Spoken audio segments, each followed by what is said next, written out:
మగవలకు బంగారం అంటే ఎంతో ప్రీతి. ఇంట్లో ఏ చిన్న ఫంక్షన్ జరిగినా మహిళలు ఎక్కువగా బంగారం కొనుగోలు చేసేందుకు ఇంట్రెస్ట్ చూపిస్తుంటారు. అలాంటి బంగారం ధరలు మాత్రం స్థిరంగా ఉండవు.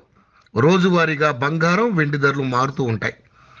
ఈ నేపథ్యంలో యోయో టీవీ ఛానల్ తమ వ్యూవర్స్ ప్రయోజనాల కోసం బంగారం ధరలకు సంబంధించిన సమాచారాన్ని ప్రతిరోజు అందిస్తోంది. ఇక ఇవాళ బంగారం ధరల విషయానికి వస్తే వరుసగా బంగారం ధరలు పెరుగుతూ ఉన్నాయి. తాజాగా 22 క్యారెట్ల 10 గ్రాముల బంగారం ధర 400 వరకు పెరగగా 24 క్యారెట్ల 10 గ్రాముల బంగారం ధరపై 430 వరకు ఎగబాకింది. 22 క్యారెట్ల 10 గ్రాముల బంగారం ధర 59,900గా ఉండగా 24 క్యారెట్ల 10 గ్రాముల బంగారం ధర 64,250 వద్ద కొనసాగుతుంది. ఇక వెండి ధర విషయానికి వస్తే అతి స్వల్పంగా పెరుగుదల కనిపించింది. కిలో వెండి ధర 79,500 వద్ద ఉంది.